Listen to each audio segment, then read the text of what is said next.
hear your word for us today. Let your Spirit work in your servant Deacon Kevin Lau and in us, that the preaching of your word may be established in the fertile soil of our hearts, that all may benefit from the effectual working of your word in each of our lives for your glory, O God and our Heavenly Father. We pray this in the name of our Lord and Savior Jesus Christ. Amen.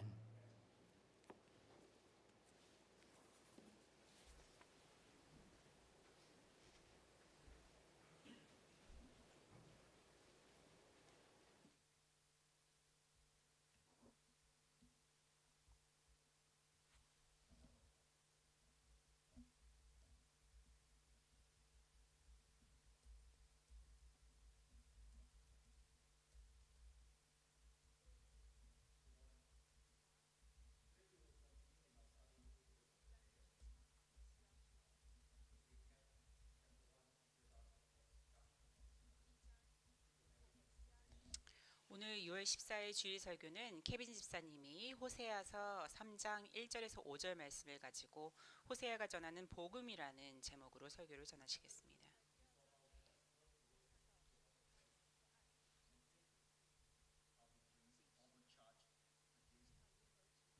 오늘 우리는 호세아 강해를 계속해서 이어가고자 합니다. 우리는 호세아 1장에서 음란한 여인 고멜과 호세아의 결혼 그리고 음행을 통해서 고멜이 낳은 세 자녀들의 이름을 통해 나타나는 이스라엘을 향한 하나님의 심판에 대하여 배웠습니다.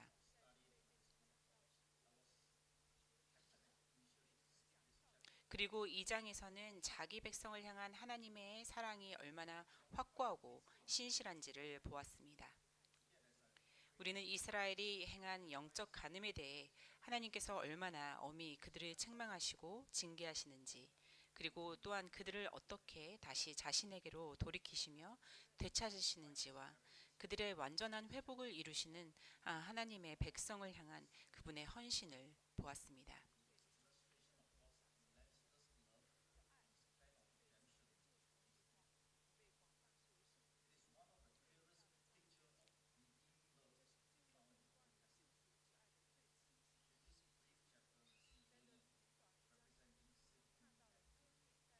호세아 강해를 계속 이어가기 위한 오늘 본문을 준비하면서 솔직히 처음에는 이 장을 그냥 건너뛰고 싶다는 유혹을 받기도 했습니다.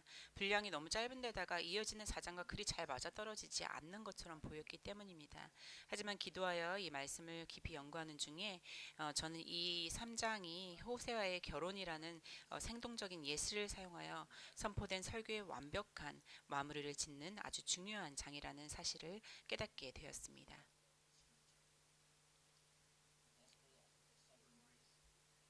비록 아주 짧은 장이지만 이 말씀은 자기 백성을 향한 하나님의 포기하지 않는 사랑과 구원의 계획을 너무나 잘 보여주기 때문에 성경 전체를 통틀어 가장 위대한 장 중 하나로 널리 인정받고 있습니다. 구약 성경 전체에서 구속하시는 사랑을 이보다 더 선명하게 보여주는 그림은 없을 것입니다. 이 짧은 장 안에서 우리는 죄로 가득 찬 인류를 대변하는 고멜을 보게 되며 호세아에게 내려진 하나님의 명령 속에서 그분의 은혜를 만납니다. 값을 치르시고 그 죄인을 구속하시는 모습, 사랑의 징계를 통한 그들의 성화, 그리고 마침내 그리스도를 통한 완전한 회복의 약속을 이 3장에서 찾을 수 있습니다. 오늘 이 말씀을 나누면서 저는 여러분이 호세아를 통해 선포되는 복음을 발견하시기를 바랍니다. 그리고 이 복음이 성경 전체가 일관되게 선포해온 바로 그 복음이라는 사실을 깨달으시기를 원합니다. 하나님의 심판과 정죄를 받아 마땅하며 그분의 자비를 입을 자격이 전혀 없는 우리 죄인들을 향한 주님의 주권적인 은혜와 구속하시는 사랑, 그리고 그 언약적인 신실하심의 그 복음을 깨닫기를 바랍니다.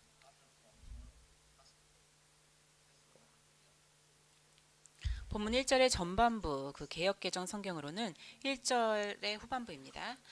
이 전반부를 보면 이렇게 기록되어 있습니다. 여호와께서 내게 이르시되 너는 또 가서 타인의 사랑을 받아 음녀가 된 그 여인을 사랑하라 하시기로. 여기서 말하는 그 여인을 대다수의 학자들은 고멜이라고 봅니다. 물론 소수의 의견으로는 본문이 내 아내, your wife라고 하지 않고 a woman, 한 여인이라고 지칭했다는 이유로 고멜과는 전혀 다른 여인일 것이라고 주장하기도 합니다. 하지만 원래 히브리어에서 여인으로 번역된 이 단어는 이샤인데 이것은 아내로도 번역될 수 있습니다. 그래서 몇몇 영어 성경은 이 이를 내 아내로 번역하기도 했지만 히브리어 원문에는 너의라는 2인칭 소유격을 찾을 수 없습니다. 또한 이 구절에서 타인, 친구로 번역된 히브리어 레아는 예레미야 3장 20절에 마치 아내가 그의 남편을 속이고 떠남같이에서 남편으로도 번역된 단어입니다. 따라서 이 두 단어의 사용은 고멜과 호세아를 동시에 가리키는 이중적인 의미를 담고 있다고 볼 수 있습니다. 다만 성경이 이를 조금 거리감이 느껴지는 단어로 번역한 것은 아마도 그 당시 두 사람의 관계가 매우 멀어져 있었기 때문일 것입니다. 고멜은 여전히 엄연히 호세아의 아내였지만 그 시점에 두 사람의 관계는 부부라고 말할 수 없는 비참한 상태였기에 이런 중립적인 단어를 사용하게 된 것 같습니다. 고멜은 호세아에게 아내라기보다는 그저 한 여인이었을 뿐이고 호세아 역시 고멜에게 남편이라기보다는 그저 한 명의 친구 같은 관계였음을 보여주는 것입니다. 문맥적으로 보아도 이 여인을 고멜로 보는 것이 훨씬 자연스럽습니다. 우리는 이미 2장 14절에서 하나님께서 그녀를 타일러 자신에게로 돌아오게 하실 것이라는 말씀을 배웠기 때문입니다. 만약 하나님께서 호세아에게 다른 여인을 사랑하라고 명령하셨다면 관계를 회복시키신다는 전체 문맥과 전혀 맞지 않습니다. 따라서 이 시점에 고멜은 호세아를 버리고 다른 정부들과 바람이 난 상태였던 것으로 보입니다. 게다가 2절에 언급된 몸값을 보면 그녀는 자신의 죄 많은 삶의 결과로 결국 노예 신세로 전락했을 가능성이 큽니다. 어떤 상황이었던 간에 그림은 명확합니다. 그녀는 호세아의 결혼의 언약을 깨뜨렸고 불충실함 속에서 남편을 떠나 살고 있었습니다. 계속해서 1절 후반부를 보면 개역개정으로는 again 다시 전반부입니다. 이 고멜이 바로 이스라엘을 대변하고 있었음을 볼 수 있습니다. 이스라엘 자손이 다른 신을 섬기고 건포도 과자를 즐길지라도 여호와가 그들을 사랑하나니. 아멘. 하나님께서는 시내산에서 이스라엘과 언약 관계를 맺으셨습니다. 그들을 이집트의 종살이에 구원해 주셨고 또 먹이시고 입히셨으며 보호하셨습니다. 그리고 적과 꿀이 흐르는 약속의 땅으로 인도하셔서 풍성한 복을 부어주셨습니다.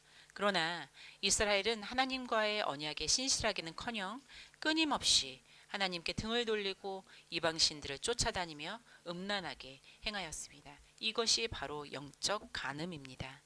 우리가 육체적인 간음을 말할 때 그것은 남편과 아내 사이의 결혼 언약을 짓밟는 가장 참혹한 배신으로 여깁니다. 결코 용서받을 수 없거나 용서받기 위해서는 엄청난 대가를 치러야 하는 큰 죄악으로도 여겨집니다. 그런데 이상하게도 우리는 이 간음이라는 죄를 영적인 영역으로 끌어올려 적용하여 영적 간음이라고 부를 때 이 영적 죄의 심각성을 더 무겁게 느끼기보다 오히려 육체적인 간음보다 별것 아닌 것처럼 가볍게 취급하곤 합니다. 여러분은 방금 제가 끌어올려 적용하여라는 표현을 썼다는 것을 눈치채셨습니까? 우리는 어떠한 것을 물질적인 세계에서 영적인 세계로 이동시킬 때 격화시킨다거나 낮춘다라는 식의 표현을 사용하지 않습니다. 그것은 영적인 것이 더 고차원적이기 때문입니다. 그렇다면 어째서 우리는 영적인 간음을 육체적인 간음보다 덜 심각한 죄로 취급하는 것입니까? 그 이유는 우리가 육체적인 세상에 살고 있기 때문입니다. 자연스럽게 육체적인 세상에 무게중심을 두다 보니 영적인 세계보다 육적인 세계를 우선시하는 것이 몸에 배어버린 것입니다. 그러나 하나님은 영이십니다. 그리고 우리가 육체가 아닌 영으로 예배하기를 원하십니다. 로마서 8장 5절은 우리에게 이렇게 가르칩니다. 육신을 따르는 자는 육신의 일을, 영을 따르는 자는 영의 일을 생각하나니 우리는 육신의 일이 아니라 영의 일을 생각해야 하는 자들입니다. 그러므로 그리스도인인 우리에게 영적 간음이라는 단어는 육체적 간음보다 훨씬 더 무거운 무게로 다가와야 합니다. 영적 간음을 결코 가볍게 여겨서는 안 되며 오히려 그 어떤 죄보다 엄중하고 비판적으로 바라보아야 합니다. 이 호세아서에서 그 고멜은 1차적으로 이스라엘을 상징하지만 더 넓은 의미에서는 죄로 인해 타락한 모든 인류를 대변합니다. 하나님을 거역하고 끊임없이 반역하는 타락한 인간의 모습 그 자체인 것입니다. 이사야서 53장 6절 전반부에 이렇게 말합니다. 우리는 다 양 같아서 그릇 행하여 각기 제갈 길로 갔거늘. 이 말씀처럼 우리는 목자를 떠나 방황하며 목자가 원하는 길이 아니라 내가 원하는 내 길을 고집하며 살아가고 있습니다. 타락한 우리 인간의 진짜 문제는 단순히 하나님 앞에 몇 가지 죄악된 행동들을 저질렀다는 데 있지 않습니다. 우리의 진짜 심각한 문제는 우리의 마음이 태생적으로 하나님을 떠나 방황한다는 사실입니다. 존 칼빈은 그의 저서 기독교 강요에서 인간의 본성을 가리켜 우상을 만드는 끊임없는 공장이라고 표현했습니다. 우리가 지금 당장은 눈앞에 있는 깎아만든 우상에게 절을 하지는 않을지 몰라도 우리는 끊임없이 하나님을 대체할 무언가를 찾아 헤매는 존재들입니다. 우리는 자신의 능력, 재물, 성공, 커리어, 명예를 의지하거나 심지어 친구나 배우자, 부모 같은 인간을 하나님 앞 자리에 올려놓습니다. 이런 우상들이 아주 잠깐은 우리에게 만족을 줄지 모르지만 결국에는 우리를 실망시키고 무너뜨릴 뿐입니다. 고멜이 보여준 모습이 바로 이것입니다. 그녀는 만족을 찾기 위해 남편을 떠나 정보들을 찾아 헤맸지만 결국 스스로의 힘으로는 도저히 빠져나올 수 없는 비참한 굴레에 갇히고 말았습니다. 이것이 바로 우리 칼빈주의 신학에서 말하는 전적 타락의 교리입니다. 이 교리는 우리가 지극히 악하여 모든 면에서 악인이 될 수밖에 없다고 가르치는 것이 아닙니다. 도리어 이 교리는 죄가 우리 인간 본성의 모든 영역을 오염시켰기 때문에 우리를 그냥 내버려 두면 우리는 절대로 하나님을 찾지 않으며 따라서 우리는 우리 스스로를 구원할 수 없다를 가르쳐 줍니다. 본문 시작부터 나타난 고멜의 상태는 아담의 타락 이후 모든 인류가 처한 상태를 그대로 여실히 보여줍니다. 스스로를 구원할 능력이 없고 전혀 없고 오직 하나님으로부터 도망쳐 숨고만 싶어하는 상태 말입니다. 창세기 3장 8절에서 아담과 하와가 그랬던 것처럼 말입니다. 그들이 그날 바람이 불 때 동산에 거니시는 여호와 하나님의 소리를 듣고 아담과 그의 아내가 여호와 하나님의 낯을 피하여 동산 나무 사이에 숨은지라. 아멘. 그리고 10절에서 아담은 숨은 이유를 이렇게 말합니다. 이르되 내가 동산에서 하나님의 소리를 듣고 내가 벗었으므로 두려워하여 숨었나이다. 아멘. 우리 죄인들이 하나님을 두려워하고 그분 앞에 숨으려고 하는 것은 어쩌면 지극히 당연한 일입니다. 그것은 우리가 유죄이며 그분의 심판을 받아 마땅한 존재라는 것을 우리 스스로가 너무나 잘 알고 있기 때문입니다. 인간의 죄는 이토록 추악합니다. 그리고 이 추악함을 처절하게 깨달을 때에만 우리는 비로소 하나님의 은혜가 얼마나 아름다운지 발견하게 됩니다. 두 번째 본문 말씀 하나님의 은혜에 대해서 나누도록 하겠습니다. 본문 1절은 이스라엘을 향한 하나님의 은혜를 거울처럼 보여줍니다. 그것은 호세아에게 내리신 하나님의 명령에서 시작됩니다. 너는 또 가서 그 여인을 사랑하라. 여기서 또라는 단어는 대부분의 다른 번역본에서 다시라고 번역되어 있습니다. 이 단어가 가진 무게를 결코 가볍게 넘겨서는 안 됩니다. 고멜이라는 여인은 이미 불충실함이 증명된 여인입니다. 결혼 언약을 처참하게 짓밟았고 이미 남편을 버리고 떠난 상태입니다. 그런데 그런 여인을 하나님께서 호세아에게 다시 사랑하라고 명령하십니다. 이것이 바로 예수님께서 우리에게 가져다 주신 복음의 핵심입니다. 하나님은 우리가 사랑스러워서 사랑하신 것이 아닙니다. 고멜이 전혀 사랑스럽지 않았던 것처럼 말입니다. 우리가 무슨 선한 일을 행했기에 우리를 사랑하신 것도 아닙니다. 고멜 역시 사랑받을 만한 짓을 단 한 번도 한 것이 없습니다. 오히려 그녀가 저지른 것은 하나님께서 내리시는 그 어떤 형벌도 달게 받아야 할 마땅한 짓이었습니다. 그녀는 자기 죄 때문에 노예로 전락하는 비참한 처지에 놓였고 그 종살이의 멍에를 스스로의 힘으로는 절대 벗어던질 수 없었습니다. 그런데 하나님께서는 호세아에게 그 음란한 아내에게 가서 다시 사랑을 나타내라고 명령하십니다.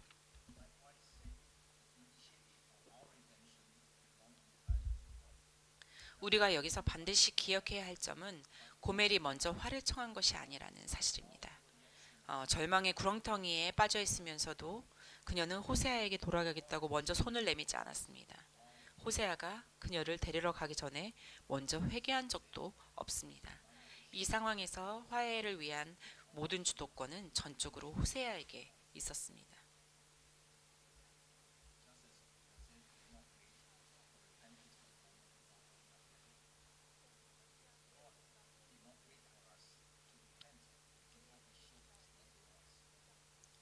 마찬가지로 우리의 구원을 위한 모든 주도권 역시 전적으로 하나님께 있습니다. 로마서 5장 8절 말씀 그대로입니다. 우리가 아직 죄인이었을 때, 우리가 아직 죄인 되었을 때에 그리스도께서 우리를 위하여 죽으심으로 하나님께서 우리에 대한 자기의 사랑을 확증하셨느니라. 아멘. 호세아가 그의 아내가 여전히 음란함 속에서 남편을 떠나 살고 있을 때에 사랑을 나타내라는 명령을 받았던 것처럼 하나님께서는 우리가 여전히 죄인으로 살아가고 있을 때에 그분의 사랑을 나타내 주셨습니다. 호세아가 고멜의 회개를 기다리지 않고 그녀를 찾아 나섰던 것처럼 하나님께서도 우리가 회개할 때까지 기다렸다가 사랑을 베푸신 것이 아닙니다. 우리가 그분의 사랑을 받을 만한 자격이 갖춰질 때까지 기다리지 않으셨습니다. 고멜에게 호세아의 사랑을 받을 자격이 눈꼽만큼도 없었던 것처럼 말입니다. 고멜에게서는 사랑받을 구석이 전혀 없었습니다. 그것이 호세아의 사랑을 막지 못했습니다. 우리에게도 하나님의 사랑을 요구할 만한 자격이 전혀 없지만 그것이 우리를 향한 하나님의 사랑을 막지 못합니다. 이것이 바로 켈빈주의의 신학의 무조건적 선택, unconditional election의 교리입니다. 하나님께서 자기 백성을 선택하신 것은 우리의 개인적인 공로나 믿음, 선함, 혹은 우리가 과거에 가졌거나 현재 가지고 있거나 또 미래에 가질 그 어떤 자격에도 근거하지 않는다는 뜻입니다. 하나님께서 미래의 일들을 미리 아시는 신적 예지에 근거하여 우리를 선택하신 것이 아니라 오직 그분의 주권적인 선택에 따라 우리를 택하신 것입니다.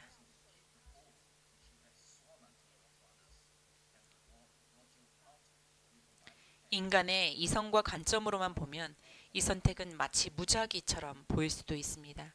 우리 지각으로는 도무지 이해할 수 없기 때문입니다. 왜 하나님께서 누구는 구원하시고 누구는 구원하지 않으셨는지 그것은 전적으로 그분의 주권적인 뜻에 속한 일이며 우리는 그 기준을 다 헤아릴 수 없습니다.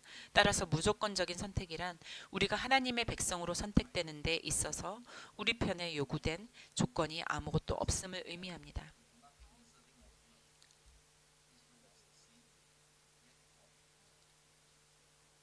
신명기 7장 7절에서 8절은 이 사실을 명확히 가르쳐 줍니다. 여호와께서 너희를 기뻐하시고 너희를 택하심은 너희가 다른 민족보다 수요가 많기 때문이 아니니라.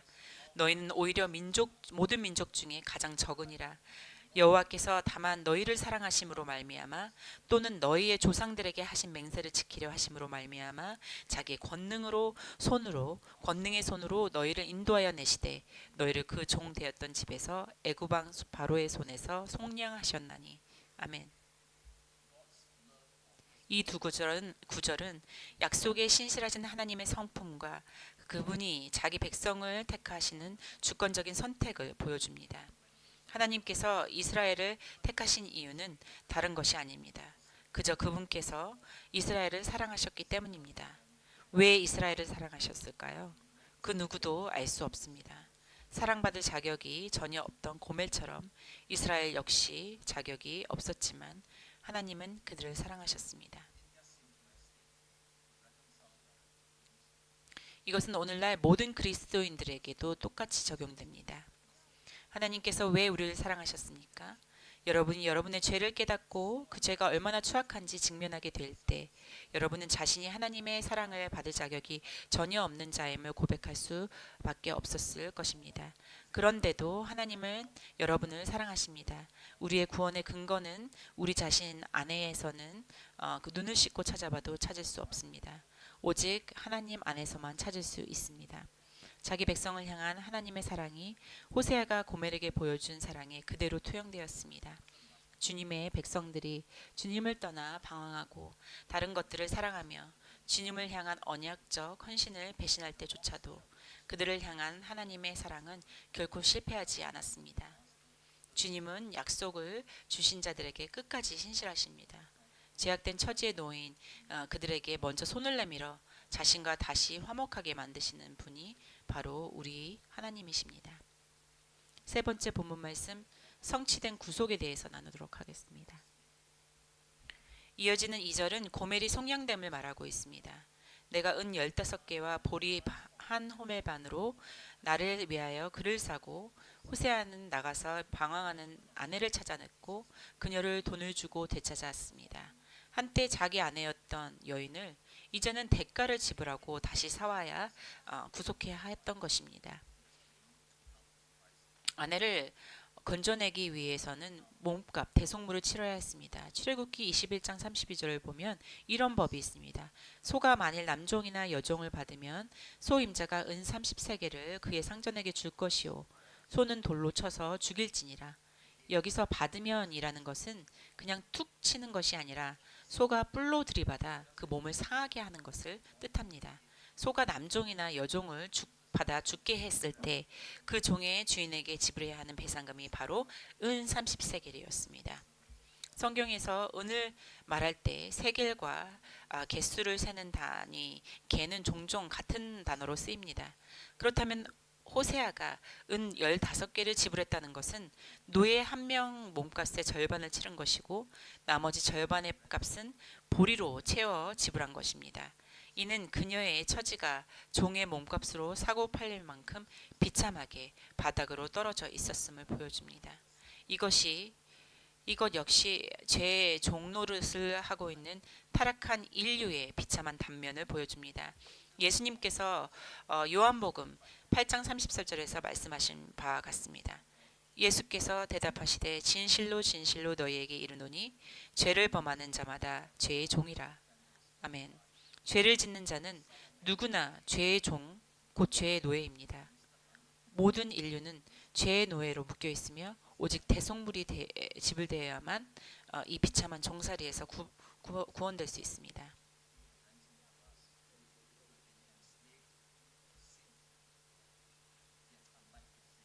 예수님은 죄인들을 구원하시기 위해 우리를 죄의 멍에에서 건져내시기 위해 이 땅에 오셨습니다. 고멜의 구속은 십자가의 모형입니다. 갈보리 십자가가 우리에게 의미하는 바를 미리 보여주는 거울입니다. 하나님의 아들이신 예수님께서 친히 자기 생명을 우리의 대속물로 주시기 위해 오셨다는 사실을 보여줍니다. 마가복음 10장 45절 말씀처럼 말입니다. 인자가 온 것은 섬김을 받으려 한 것이 아니라 도리어 섬기려 하고 자기 목숨을 많은 사람의 대속물로 주려 함이라. 아멘.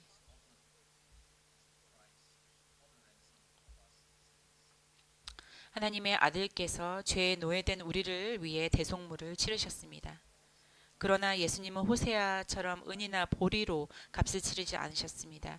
그분은 자신의 피로 그 값을 치르셨습니다. 사도 베드로는 그의 첫 번째 편지 베드로전서 1장 18절에서 19절에서 이렇게 기록했습니다. 너희가 알거니와 너희 조상이 물려준 헛된 행실에서 대속함을 받은 것은 은이나 금같이 없어질 것으로 된 것이 아니요 오직 흠없고 점없는 어린 양 같은 그리스도의 보배로운 피로 된 것이라. 아멘. 그분의 피가 죄인들을 위한 대속물로 들어졌습니다. 그리고 히브리어 10장 10절은 이 제사가 단 한 번에 끝난 영원한 제사라고 선언합니다. 이 뜻을 따라 예수 그리스도의 몸을 단번에 들이심으로 말미암아 우리가 거룩함을 얻었노라. 아멘. 끊임없이 반복해서 드려야 했던 짐승의 피와 달리 그리스도의 보혈은 단 한 번에 영원히 모두를 위해 드려졌음을 강조하는 것입니다. 여기서 제한 속죄 혹은 특정적 구속의 교리가 선명하게 드러납니다. 이 교리는 예수님의 피가 모든 인류에게 구원의 가능성만을 열어놓은 것이 아니라 택하신 자들의 실제적인 구원을 완전히 성취하셨음을 가리킵니다. 주님께서 값을 치르시는 자들은 구원은 어쩌면 일어날지도 모르는 가능성이 아니라 확실하게 이루어진 실제입니다. 호세아가 값을 치르자 고멜은 여전히 그의 소유가 되었습니다. 마찬가지로 예수님께서 자기의 백성을 위해 값을 치르셨기에 그들의 구원은 완벽하게 보장되었습니다. 그분은 보혈로 자기 백성의 구속을 완전히 이루셨습니다. 십자가는 하나님께서 계획하신 대로 실제적인 구속을 성취한 사건입니다.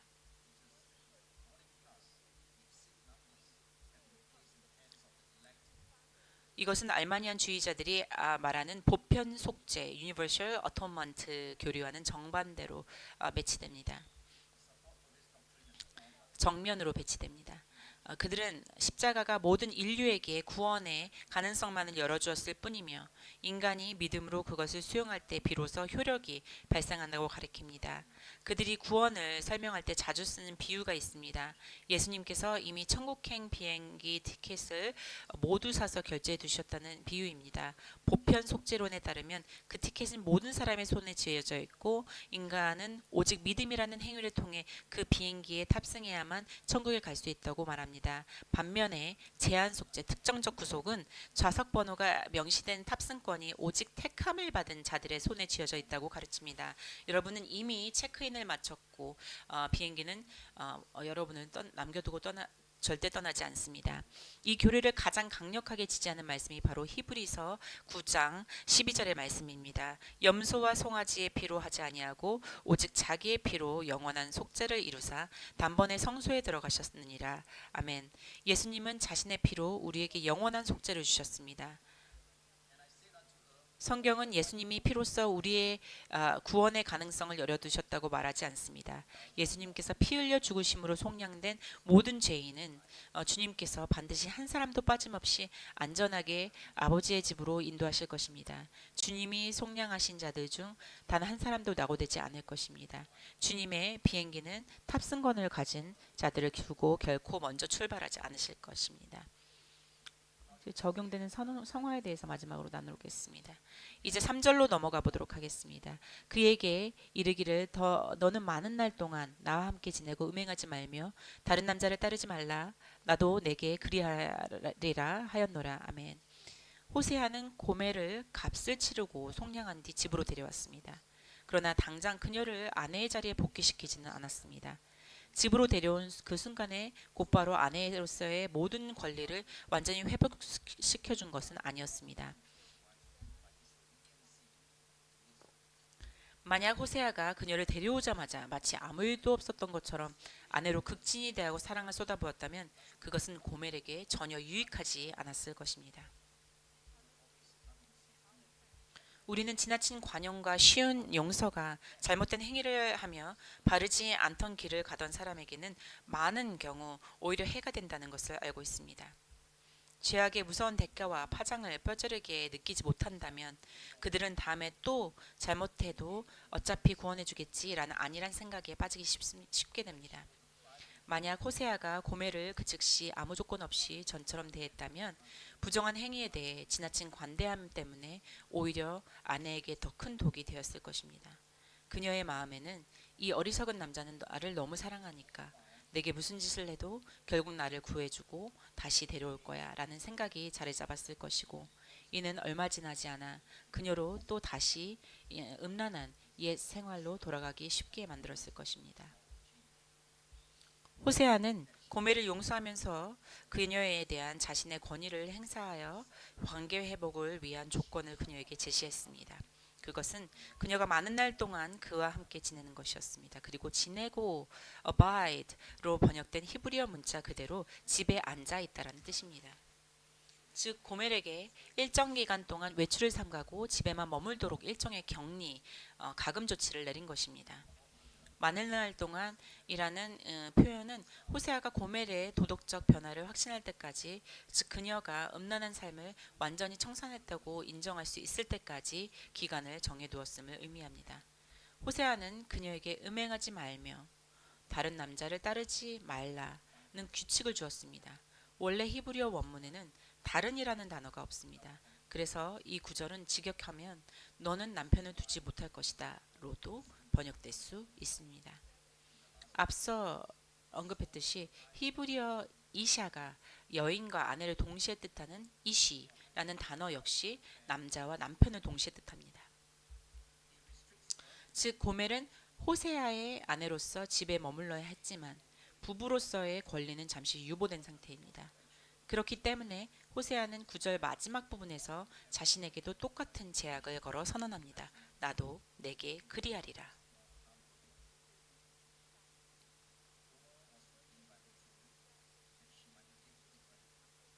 호세아는 고멜을 불공평하게 대하지 않았습니다. 아내로서 지켜야 할 의무의 테두리 안에 그녀를 제한하면서 동시에 남편인 자신의 감정 또한 엄격히 절제했습니다. 이 이성적이고 절제된 조치는 아내를 향한 그의 사랑이 눈먼 어리석은 사랑이 아님을 보여줍니다. 분별 없는 사랑은 오히려 치유보다 더 큰 해를 끼치기 마련입니다. 고멜이 호세아에 의해 구속된 목적은 이제 이전과는 전혀 다른 삶을 살도록 하기 위함이었습니다. 그녀가 이 격리와 징계의 시간을 거치게 된 것은 제약된 옛 습관을 완전히 뜯어고치기 위함이었습니다. 마찬가지로 하나님께서도 자기 백성을 구원하신 후에 곧 바로 성화의 시간, 즉 그리스도의 형상으로 빚어가시기 위한 시련과 시험의 시간으로 우리를 인도하십니다. 4절은 이스라엘 민족의 성화에 대해 말씀합니다. 이스라엘 자손들이 많은 날 동안 왕도 없고 지도자도 없고 제사도 없고 주상도 없고 에봇도 없고 드라빔도 없이 지내다가, 이 구절은 이스라엘의 정치적, 영적 리더십을 모두 상실하게 될 날에 대한 예언입니다.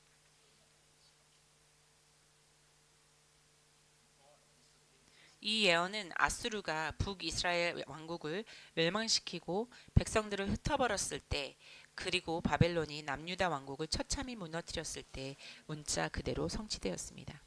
고멜이 많은 날 동안 징계를 받아야 했던 것처럼 이스라엘 역시 많은 날 동안 주님의 징계를 받아야 했습니다. 그러나 우리는 징계의 목적이 파멸이 아니라 회복에 있다는 것을 잘 알고 있습니다.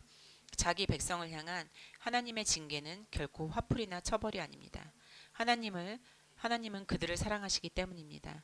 죄인들을 향한 하나님의 사법적인 진노와 형벌은 이미 예수님께서 십자가에서 온몸으로 받아내셨습니다. 하나님의 징계는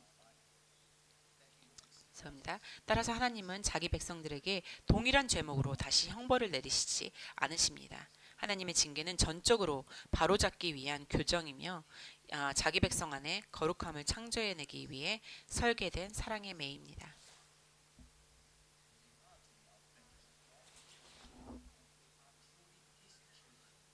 그리스도인의 삶에는 종종 뼈아픈 징계의 계절이 찾아옵니다. 하지만 바로 그 고통의 시간 동안 하나님은 우리를 빚으사 그리스도의 형상을 닮아가게 하십니다. 바로 그 시간을 통해 우리 삶의 우상들을 깨부수시고 숨겨진 제약된 습관들을 들춰내어 제거하시며 오직 하나님 한 분만을 진심으로 의지하는 법을 가르치십니다.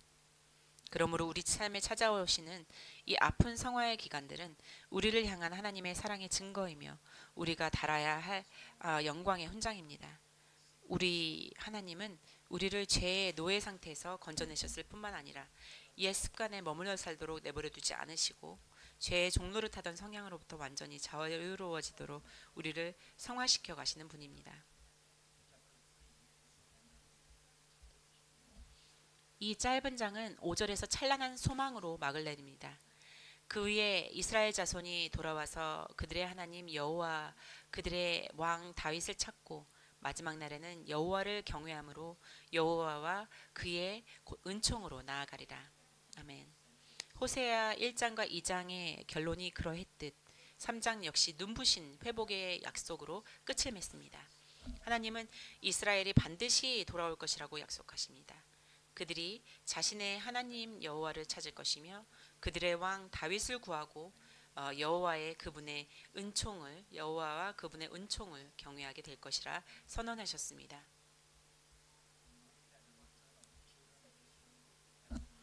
이 호세아서가 기록될 당시 다윗 왕은 이미 수백 년 전에 죽고 세상에 없었던 사람입니다.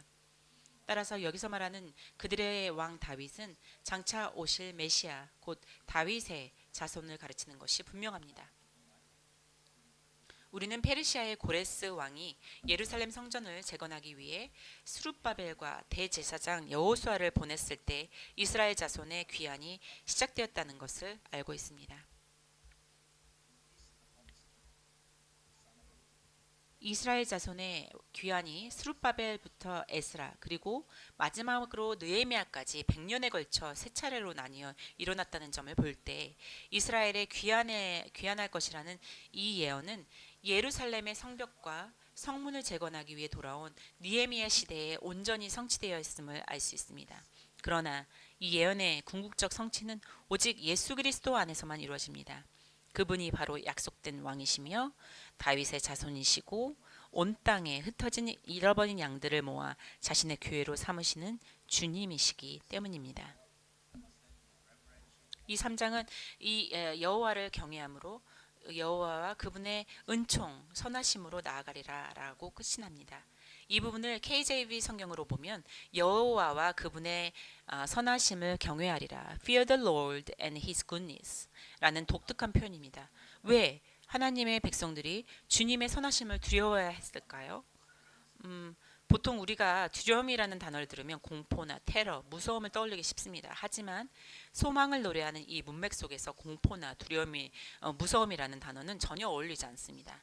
여기서 말하는 여호와를 두려워함은 거룩한 경외함, 즉 하나님을 향한 압도적인 경외와 찬탄을 뜻합니다.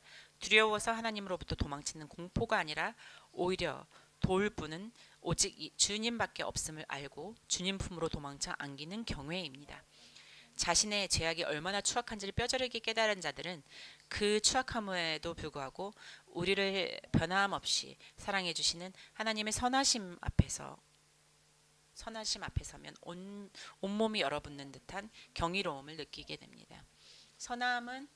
선하심은 사랑과 은혜와 자비로 넘쳐 흘러 우리를 압도할 만큼 크기 때문에 우리는 떨리는 마음으로 그분께 나아가게 되면 동시에 이렇게 선하신 모든 것이 어떻게 전혀 자격 없는 우리에게 값없이 주어질 수 있는지에 대하여 놀라게 될 것입니다. 하나님의 은혜를 더 깊이 깨달을수록 우리는 하나님 앞에서 더욱 경외하심 어린 경탄 속에 서게 될 것입니다. 구원의 최종 목적지는 단순히 죄를 용서받는 수준이 아닙니다. 단순히 지옥에 가지 않고 천국행 티켓을 따는 것만이 목적이 아닙니다. 구원의 궁극적인 목적은 하나님과의 깊은 소통과 사귐, 즉 친밀한 교제입니다. 결국 하나님의 모든 택하신 백성들은 그리스도의 나라로 온전히 모이게 될 것입니다. 하나님의 은혜로 시작된 구원의 여정은 반드시 영광으로 끝을 맺습니다. 로마서 8장 30절이 선포하는 바와 같습니다. 또 미리 정하신 그들을 또한 부르신 그들을 또한 의롭다 하시고 의롭다 하신 그들을 또한 영화롭게 하셨느니라. 아멘. 예정에서 시작하여 영화에 이르기까지 구원은 처음부터 끝까지 온전히 하나님의 역사이십니다. 그리고 이 모든 과정은 하나님께서 행하시는 역사이기 때문에 결코 실패가 없습니다. 전능하신 분의 손이 친히 이 일을 행하고 계시기에 하나님의 구속 과정 중 그 어떤 단계도 낙오되거나 취소될 수 없습니다. 죄인을 찾으시고 구속하시며 성화시키시며 마침내 영화롭게 하셔서 온전한 사귐과 교제를 나누기 위해 우리를 자신의 집으로 영원히 인도하시는 분이 바로 하나님이십니다. 결론을 맺겠습니다. 오늘 호세아 3장의 말씀을 공부하면서 우리는 이 이야기가 단순히 호세아와 그 고멜의 옛날 이야기가 아님을 다시 한번 마음에 새기게 됩니다. 이것은 바로 하나님과 죄인된 우리를 향한 그분의 구속하시는 사랑에 대한 이야기시며 그리스도께서 선포하신 복음의 메시지 그 자체입니다. 하나님의 은혜를 보여주는 가장 기억에 남는 문학적 비유 중 하나는 빅토르 위고의 소설 레미제라블에 나옵니다. 주인공 장발장은 감옥에서 19년이라는 세월을 보낸 후 출소했지만 사회는 그를 철저히 불황자이자 전과자로 취급하며 쫓아냈습니다. 거절당하고 머물 곳 없는 그를 한 자애로운 주교가 자신의 집으로 따뜻하게 맞아들여 먹을 것과 잠자리를 제공해 주었습니다. 그러나 그날 밤 장발장은 주교의 은식기를 훔쳐 달아나고 말았습니다. 얼마 못 가 경찰에 붙잡힌 그는 주교의 집으로 끌려왔습니다. 경찰들은 당연히 주교가 절도죄로 그를 고소하여 다시 감옥에 쳐넣을 것이라고 확신했습니다. 그러나 그 순간 주교는 모두 깜짝 놀 만한 행동을 합니다. 경찰에게 그 은식기들을 자기가 선물로 준 것이라 말하더니 한 걸음 더 나아가 훨씬 더 값비싼 은촛대 2개를 장발장의 손에 쥐어주며 이렇게 말했습니다. 이보게 이것들을 깜빡 잊고 그냥 갔더군. 장발장은 자신이 받을 자격이 없는 것을 받았습니다. 정죄와 처벌을 받아 마땅한 자리에 자비가 주어졌고 심판이 내려져야 할 자리에 과분한 은혜가 임한 것입니다. 주교가 베푼 이 대가 없는 친절과 은혜 한 번이 장발장의 인생 행로를 바꾸어 놓았습니다. 제가 이 이야기를 말로 다 전달하기에는 그 감동적인 장면의 무게를 다 담아내지 못하겠지만 참으로 감동적인 이야기임에는 틀림없습니다. 그러나 여러분, 이 감동적인 인간의 이야기도 하나님께서 그리스도께서 우리에게 보여주신 은혜에 비하면 희미한 그림자에 불과합니다. 우리는 고멜처럼 하나님 앞에 불충실했습니다. 이스라엘처럼 하나님을 떠나 마음대로 방황했습니다. 장발장처럼 유죄 판결을 받아 심판의 징벌을 받아 마땅한 자들이었습니다. 그러나 하나님은 우리를 포기하지 않으셨습니다. 우리를 찾아와 주셨고 사랑하셨으며 구속해 주셨습니다. 호세아는 고멜을 은과 보리로 샀지만 그리스도께서는 자신의 피로 우리를 사셨습니다. 호세아는 정조를 깨트린 불충실한 아내를 집으로 데려왔지만 그리스도께서는 아무 자격 없는 자들을 자신의 거룩한 신부로 삼아 회복시켜 주셨습니다. 호세아가 고멜을 구속한 것은 일시적이고 불완전한 육신의 구속이었지만 그리스도께서 성취하신 구속은 영원하고 완전 무결한 구원입니다.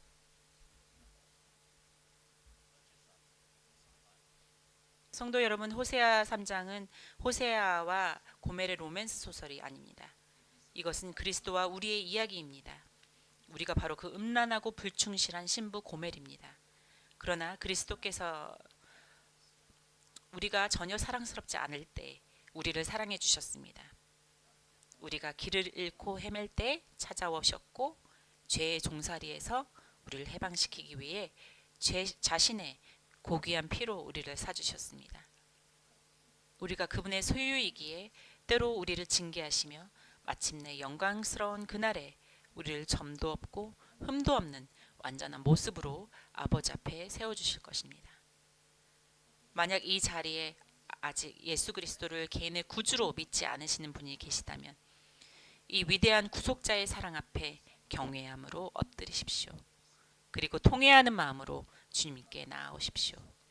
오직 주님만이 여러분을 구원하실 수 있습니다. 왜냐하면 주님만이 내가 곧 길이요 진리요 생명이니 나로 말미암지 않고는 아버지께로 올 자가 없느니라 라고 선언하신 유일한 구원의 길이기 때문입니다. 이미 그리스도를 믿고 구원받은 성도 여러분, 오늘 이 말씀을 통해 하나님의 은혜를 향한 여러분의 경외감이 더욱 깊어지기를 소망합니다. 기억하십시오. 여러분의 구원은 여러분이 하나님을 찾아 나섬으로 시작된 것이 아닙니다. 하나님께서 먼저 여러분을 찾아주셨고 다가오셨습니다. 지금 여러분 안에 있는 그 믿음조차도 하나님이 거저주신 선물입니다. 오직 하나님 한 분만이 여러분을 선택하셨고 구속하셨으며 지금도 거룩하게 성화시켜 가고 계십니다. 그리고 주님은 약속하신 대로 여러분을 저 영원한 영광의 집으로 반드시 인도해 드리실 것입니다. 오늘 호세아 3장 5절에 이 찬란한 소망의 약속을 마음에 품고 평생 마음에 품고 날마다 주님의 선하심을 경외하며 살아가는 복된 성도님들이 되시기를 주님의 이름으로 축원합니다. 그 위에 이스라엘 그 자손이 돌아와서 그들의 하나님 여호와와 그들의 왕 다윗을 찾고 마지막 날에는 여호와를 경외함으로 여호와와 그의 은총으로 나아가리라. 말씀을 마치겠습니다. 기도하시겠습니다.